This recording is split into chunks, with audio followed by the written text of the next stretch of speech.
As promised, coming in with a new episode of the podcast. Hope you guys are having a beautiful start to the day.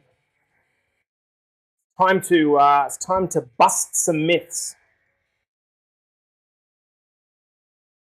We're going to be start this podcast in about 3 minutes, guys. I hope you're having a beautiful start to our morning.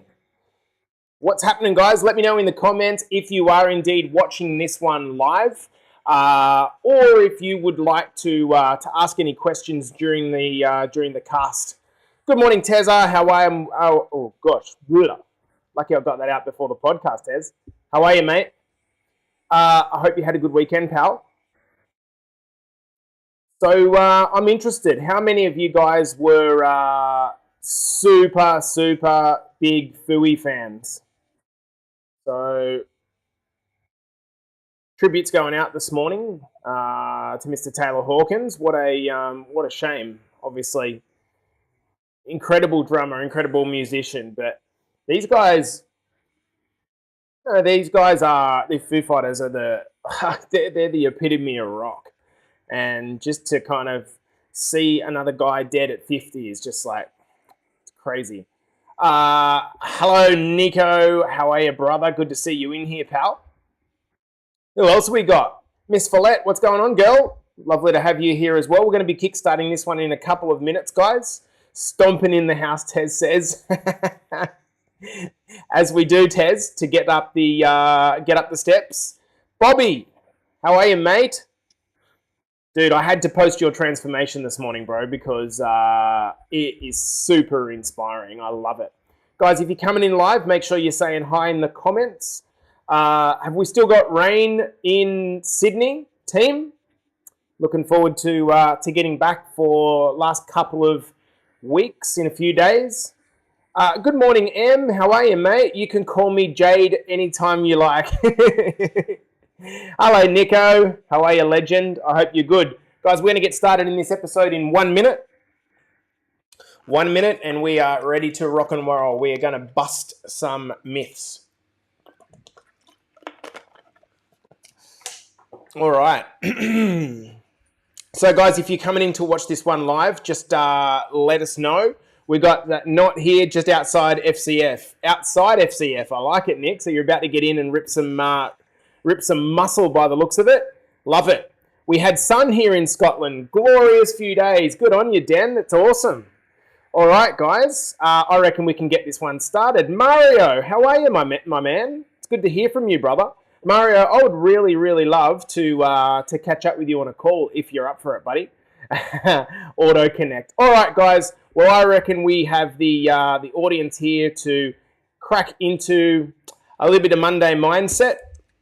So, shall we get this happening? Just finished, says Nick. All right, good stuff, brother. That's what I like to hear, mate. Getting in early and doing your weights. All right, guys, let's get started in this episode. So, on the count of 5, 4, 3, 2, and 1. Welcome back to the Better Body Academy podcast. This is the podcast that you come to, the number one podcast when you are sick of the dumb diets, unsustainable workout programs. And in today's episode, I want to go back to basics and really do a myth-busting episode. The reason I want to do this is because it still does kind of strike me that even after working with clients for a long period of time, we're still drawn into the lure of these quick fix fads. Okay, so in this episode, we're going to be busting 7. I had a bit of a brainstorm last night on what I feel like is just the pervasive ones that keep coming up. And if you're one of our Better Body Academy clients, hopefully this helps to just remind you that getting the tools and the accountability is the reason why you are changing.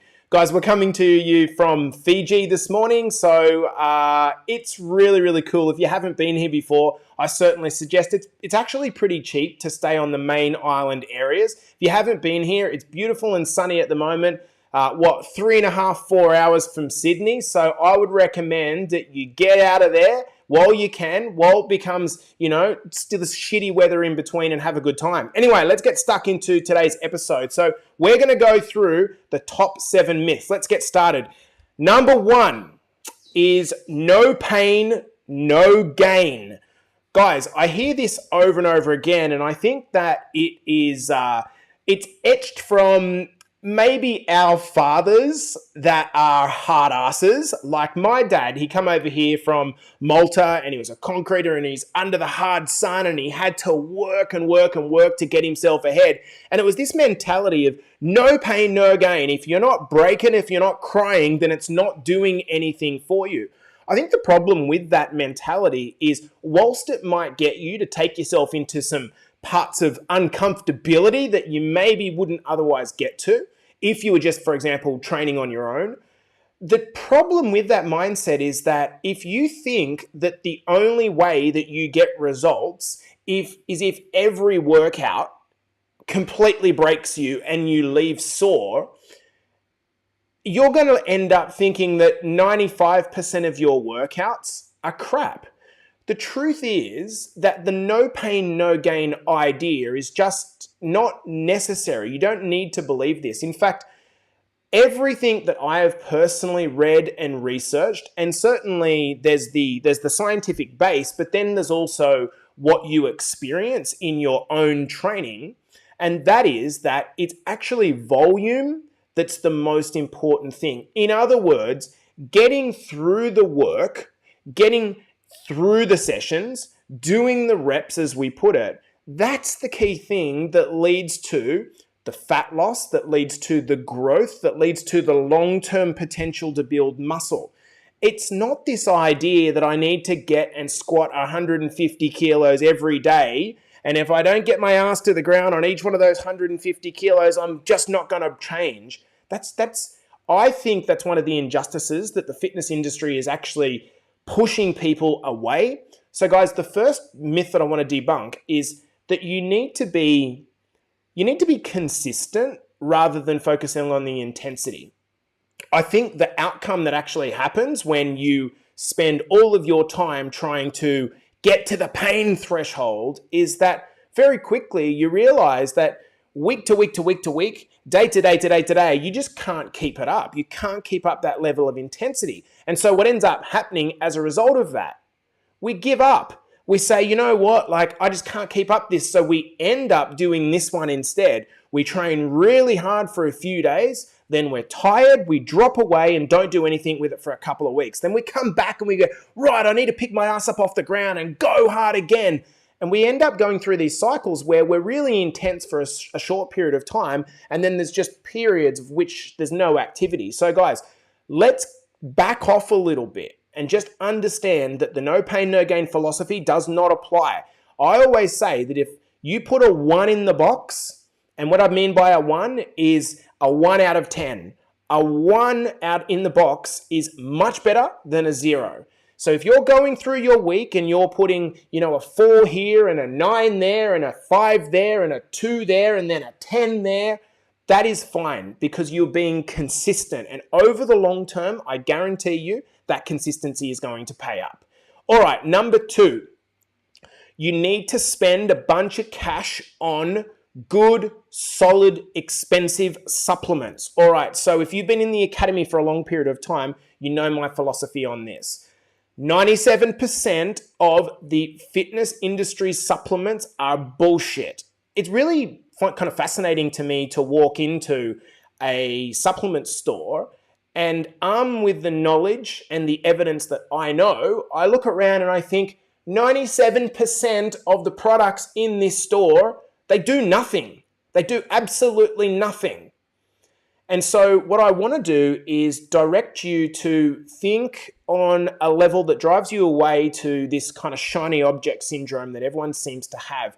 I kind of have seen so many mates who aren't necessarily well-trained guys. They're kind of coming off the bench. They haven't trained in a few years and they go and sign up for their gym membership. And then whilst they sign in the gym membership, they think that the next immediate stop that they need to go to is the supplement store. It's absolutely crazy. Guys, I want to tell you my philosophy on supplements if you don't know it already. There are 3 supplements in the world that you should worry about, okay? And that is it. Number 1 is creatine monohydrate. Creatine monohydrate, just simply because it helps you. It's been the most studied supplement on the planet. It works for most people who respond to it. Some people just don't respond. But what it actually does is helps you get out a couple of extra reps that you wouldn't otherwise be able to get out by replenishing something that you naturally already have in your muscles. So the number 1 thing is creatine monohydrate. Number 2 is a good whey protein isolate powder.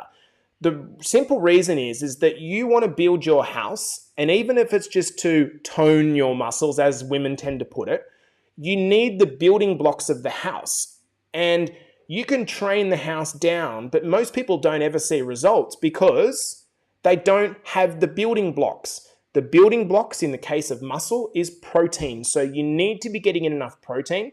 Now, particularly when you're trying to lose some fat at the same time and you're going to be in what we call a calorie deficit, it's quite hard to hit your protein target without, hitting a bunch of food. So this is why we try to encourage you to take a whey protein isolate supplement, which is the purest form of protein, and this is the one I recommend. And as one of our legendary dudes puts in the comments, the third one is a multivitamin. And even a multivitamin is kind of borderline. For most people who are eating a varied diet, okay, they're getting enough vitamins and minerals through the foods that they're consuming. Where this becomes useful, I guess, is for the price of $30 a month or maybe $30 every 2 months, you can get yourself a multivitamin, and it is just an insurance policy to make sure that if in any one of those little minerals or little vitamins that you might be deficient on, you're just getting that top up. So at best, it's those 3 supplements. I would really hold off on buying anything else, and that includes pre-workouts, branched chain amino acids, and the lot. You get your sessions right, you training in point, you get your nutrition right, and you get your sleep and help to manage your stress a little bit better. This is going to have infinitely more benefit than taking a pre-workout supplement is ever going to take. All right, number 3 as a busted myth. You shouldn't train at night and you shouldn't eat in the morning. Now, this statement, guys, is really a collective statement through all the different things that talks about meal timing and workout timing. You shouldn't train at night. You shouldn't train in the morning, or you shouldn't train at lunchtime, and you shouldn't eat at night, and you shouldn't eat really late at night, and you shouldn't eat in the morning. All these timings, guys, I can tell you from my own personal perspective and what the science says, are completely irrelevant.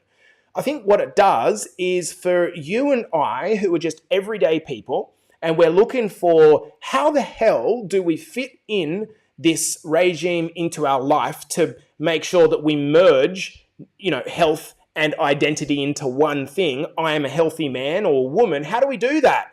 Well, we've got to get the work done or the eating done when it best fits us. So let's talk about nutrition, for example. You might feel that breakfast, to eat a healthy breakfast, is a pain in the butt for you.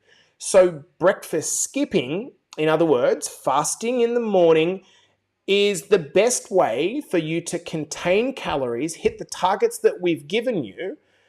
And for the next person, it might be completely opposite. It might be, well, look, I have time to prepare a breakfast in the morning, and therefore I'd like to have a breakfast. And if it can be in keeping with my calorie requirements for that day, it doesn't matter. This idea that you need to kind of eat in a fixed window is inaccurate. Doesn't matter that you're having dinner at 10 o'clock at night. No, it doesn't. What matters is that if you're having dinner at 10 o'clock at night, but practically you are going to bed on a full stomach and you don't feel really good doing so, well, that's a practical application. It's not to do with the fact that there's anything better or worse about eating late at night. And so let's merge into the idea of training.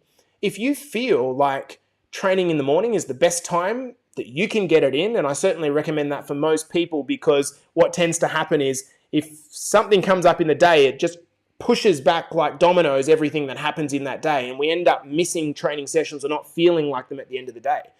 But having said that, if you're a tradie and you leave for work at 5 o'clock in the morning already and your only option would be to train at 4 o'clock in the morning and that's just not practical, well then maybe doing a 3 o'clock afternoon session is the best time for you, and that is completely fine. Equally, you might be a shift worker and you might only get the opportunity to train maybe 3 days a week because you're on long shifts. Then training on 3 days a week at the time that you can train is beneficial. So when it comes to food and nutrition, guys, scrap the idea that it needs to be done in certain times and instead just ask yourself, number one, what is the most practical for me to be able to keep this up long term? And number two, what feels the best? So if you don't feel good training at night because you're in bed buzzing and you can't get to sleep, then practically that may not be the best for you. Does this make sense, guys? Let's get on to number 4. And really, this is probably the big difference about what we recommend inside of Better Body Academy. And that is that you need to do horrendous amounts of cardio to be able to lose weight. I think that when we start our transformation, what we tend to think is, all right, this is going to involve a lot of cardio. This is a terrible recommendation.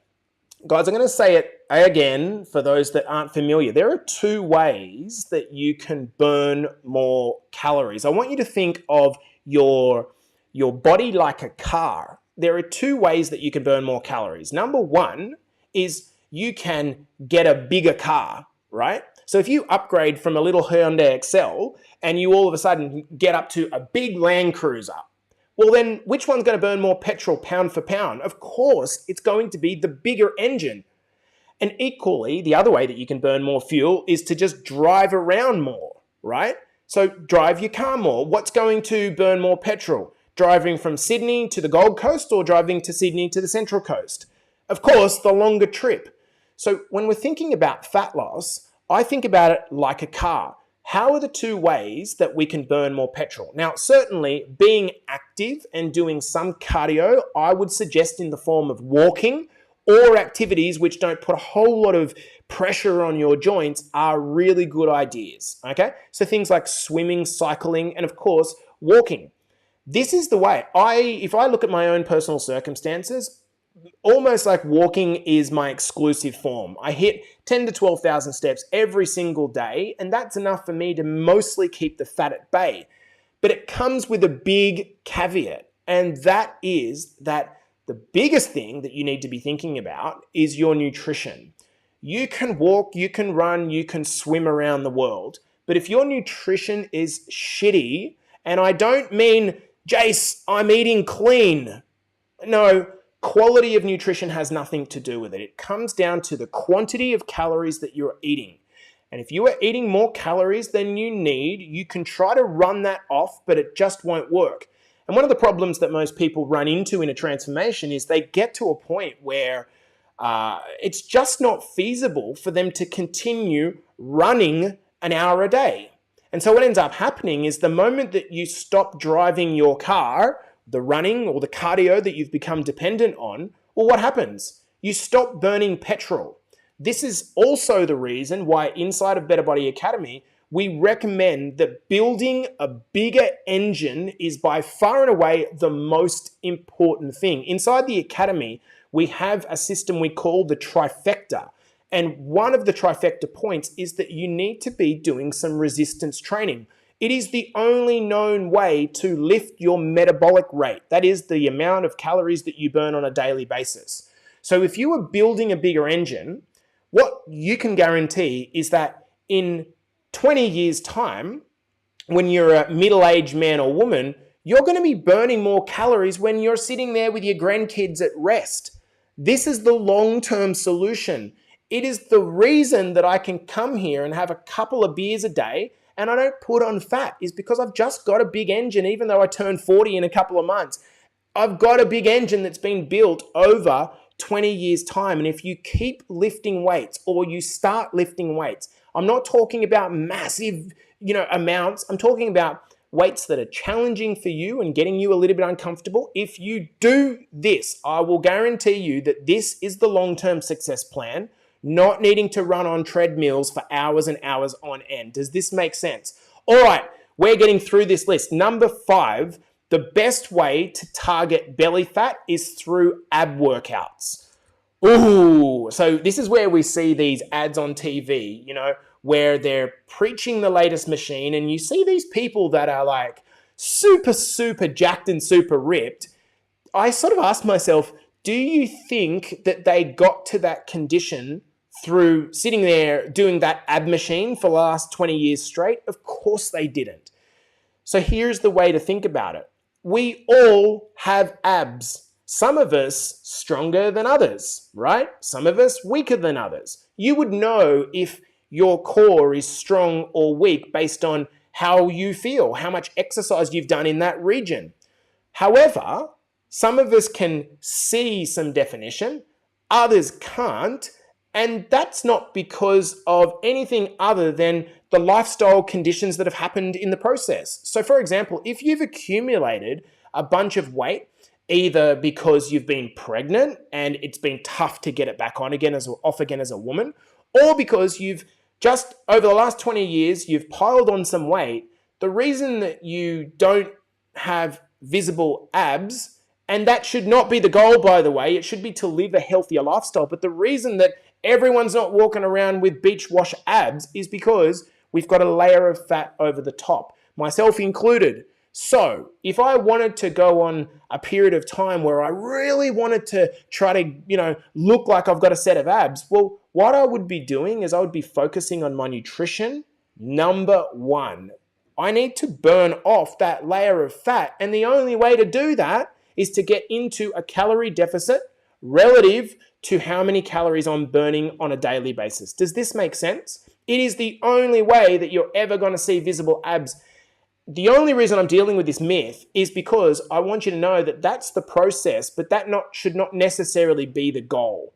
If you're a 50, 60-year-old man, right, rather than focusing on abs, which, okay, if you want that, great, focus on what you're actually going to get rather than what you're actually going to lose. I mean, think of all the things that are going to come from you reducing belly fat. No longer are you going to have this fat squeezing around your heart, causing you tension inside your body, which could potentially lead to a heart attack, a stroke, diabetes, and the list goes on.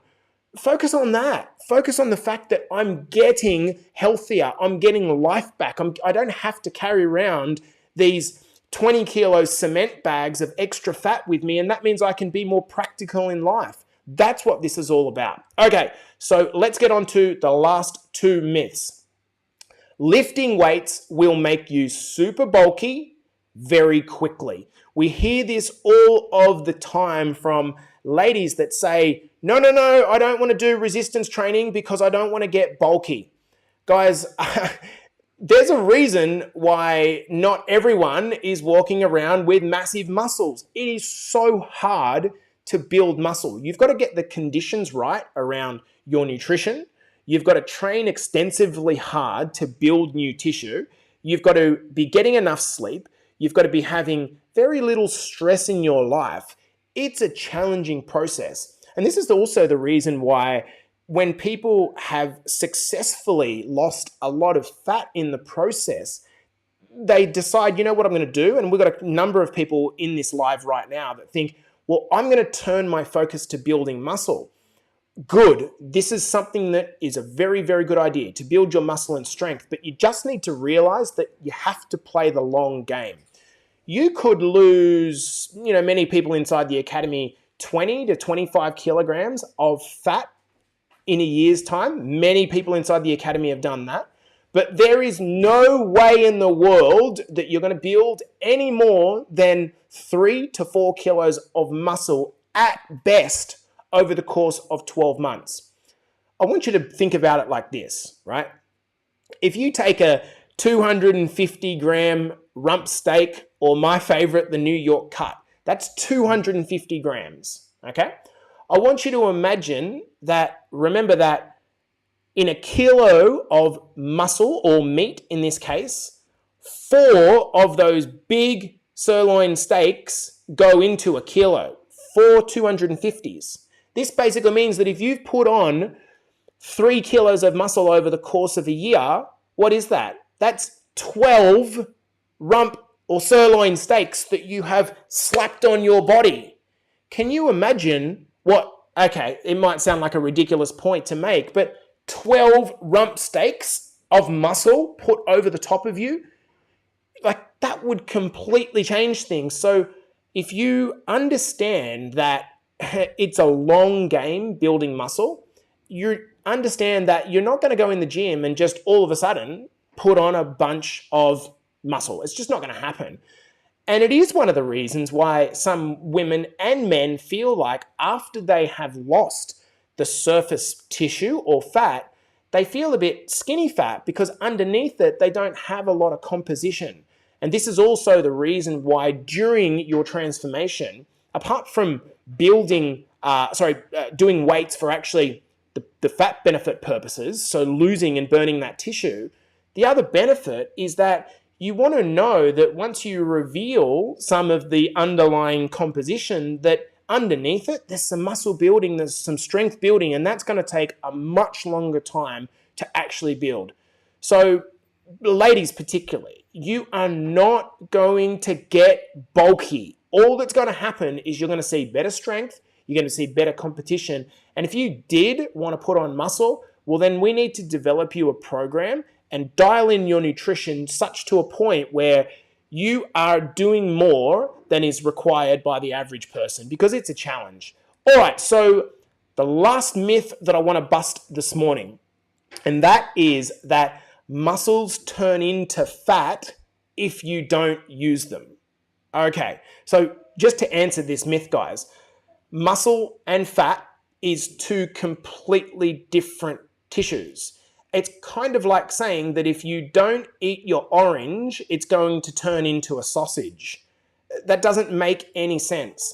Things in the body don't turn into other things. What actually happens is two separate, independent processes. So if you went through a period of time where you just didn't do very much activity, you didn't lift any weights, and your nutrition was garbage, what's essentially happening is your fat tissue is increasing in size and weight, and at the same time, concurrently, your muscle tissue is shrinking because it's not being forced to work. Does this make sense? These two processes are happening independently, and then what we see when we look at our bodies in the mirror is we see an overall, we might say, reduction in the appeal that we think we look like. And that's only because overall you're having a reduction in fat and an increase in fat and a reduction in muscle. So in the converse, when we're trying to change the appearance of how we look in the mirror, what we need to be thinking about is, how can I increase the tone of my muscle, the strength, at the same time concurrently as reducing the body fat? This leads to improvements in composition. It's not that your muscle is all of a sudden, turning into fat and just blowing up in your body and in this thing that you can't prevent. It's kind of crazy. And while we're on this myth, I do want to just go to this idea that I want to put on lean muscle, not muscle. Guys, I hate to break it to you, but there's no difference between lean muscle and muscle. What you're saying, if you're using that statement, I want to put on lean muscle, what you're actually saying is that I want to put on some muscle, maybe a little bit, not too much that I look bulky, which we already debunked in the last one and said that won't happen. And we want to do it without putting on a bunch of fat. Well, the answer to this is that we need to make sure that when we have hit the fat loss goals that we want to get to, when we start to increase our calories up a little bit, we want to increase them slowly, not bang. You remember the old days of bodybuilders, and they pretty much say, you can eat whatever you want and you just put on muscle. Yes, you will put on muscle, but you'll also do it putting on a lot of fat. And for most people, we don't want to have this massive, bulky gorilla look. We want to have a nice figure that we feel comfortable with and we feel is suitable for our height all year round, right? And the way to do that is small calorie deficits on the way down, small calorie surpluses on the way back up. Guys, there we go. 7 big myths debunked. I'm going to go through them and just summarize them as one statement. No pain, no gain. Drop that idea and understand that getting into the gym, doing a workout is far better than not doing it, even if it's a low intensity, poor quality workout. Spend money only on these 3 supplements: creatine, whey protein isolate, and multivitamins. You only need to worry about any other form of supplement when it's really the last juice that you can squeeze from the lemon when you're nailing everything else. You should train at night. You should train in the morning. No. Just forget all these attachments to timing. You should train and you should eat when it feels easiest and when it feels best for you. Make sense? You need to run to lose weight. No, you don't. First and foremost, you need to focus on your nutrition. You need to up your step count so you're not bouncing on your joints, and you need to build in some resistance training. You need to stop worrying about trying to do all these sit-ups to try to burn fat. We need to go into a calorie deficit, and that will slowly pull that overall body fat down. And it just might take a little bit longer to leave some parts of the body than the others. Lifting weights will make you super bulky. It certainly will not. All it's going to do is make you stronger. It's going to give you better appearance and composition, and that's what we're after. And just lastly, muscles don't turn into fat. We've already talked about that at depth. So, guys, hopefully this has been an informative and value-based podcast episode. We're nearing into 100 podcast episode, and around a year ago when I started the podcast, I didn't really think that this was going to happen, and we're getting the average of about 1,500 to 2,000 downloads a month, which is pretty cool. So thank you so much, guys, for supporting the podcast. I will see you in the next episode. This has been the Better Body Academy podcast. I appreciate